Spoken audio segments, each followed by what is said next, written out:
సుదేష్ణ కీచకునితో ఇలా అన్నది. నీవు పర్వదినాన్ని పురస్కరించుకుని నీ ఇంటిలో మద్యాన్ని భోజన సామగ్రిని సిద్ధం చేయించు. ఆ పైన నేను సైరంధ్రిని సొర తెచ్చే మిష మీద నీ దగ్గరకు పంపుతాను. అక్కడికి పంపబడిన ఈమెను ఏకాంతంలో ఎలాంటి ఆటంకం లేకుండా నీ ఇచ్ఛానుసారం బుజ్జగించుకో. నీ బుజ్జగింపులు పొందాక ఆమె నీకు వశమవడానికి ఉద్యుక్తురాలు కావచ్చును. సోదరి మాటలను విని ఊరట చెందిన కీచకుడు అప్పుడు అక్కడ నుండి వెళ్లిపోయాడు.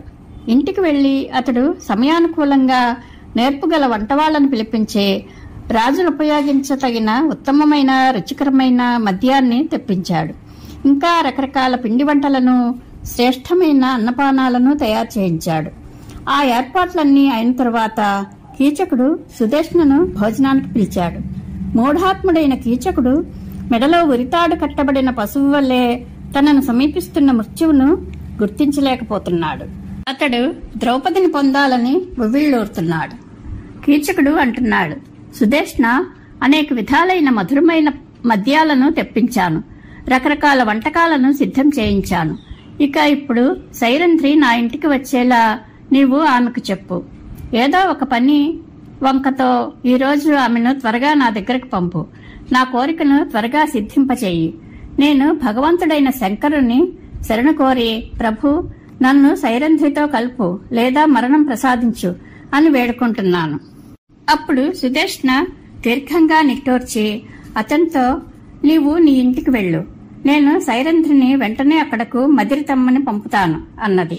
ఆమె అలా చెప్పడంతో సైరంధ్రిని తలుచుకుంటూ పాపాత్ముడైన కీచకుడు వెంటనే తిరిగి తన ఇంటికి వెళ్లిపోయాడు. అప్పుడు సుదేష్ణ సైరంధ్రిని కీచకుని ఇంటికి పంపినది. సుదేష్ణ అంటోంది, సైరంధ్రి, లే, కీచకుని ఇంటికి వెళ్ళు. కళ్యాణి, నన్ను దాహం బాగా బాధిస్తోంది. అందుకని అక్కడి నుండి నేను త్రాగడానికి తగిన పానీయాన్ని తెచ్చిపెట్టు. సైరంధ్రి అన్నది, రాజకుమారి, నేను అతని ఇంటికి వెళ్లలేను. మహారాణి, నీకు కూడా తెలుసు గదా అతడెంత సిగ్గుమాలినవాడో.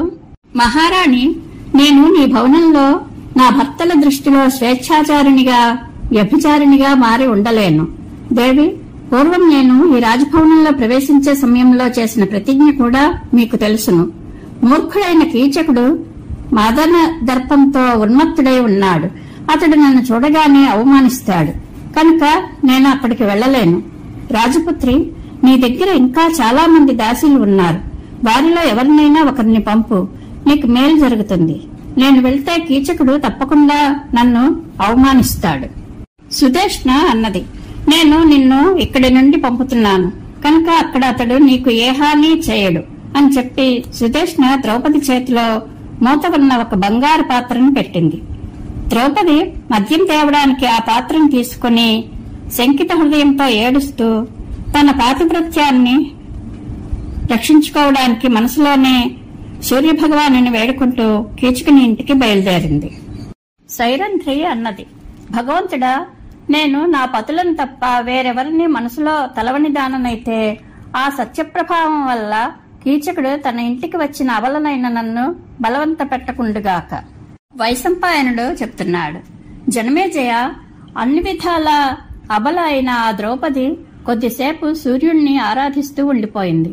అప్పుడు సూర్యుడు ఆ ద్రౌపది యొక్క పరిస్థితిని అంతటినీ గ్రహించి ఆమె రక్షణ కోసం అదృశ్య రూపంలో ఒక రాక్షసుడిని నియమించాడు.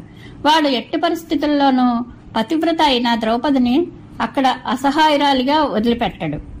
భీతి చెందిన ఆడలేడి వలె భయపడుతూ ద్రౌపది సమీపించడం చూసి కీచకుడు ఆనందంతో పొంగిపోయి లేచి నిలబడ్డాడు. నదిని దాటాలనుకున్న వానికి నావ లభించినంత ఆనందం పొందాడు.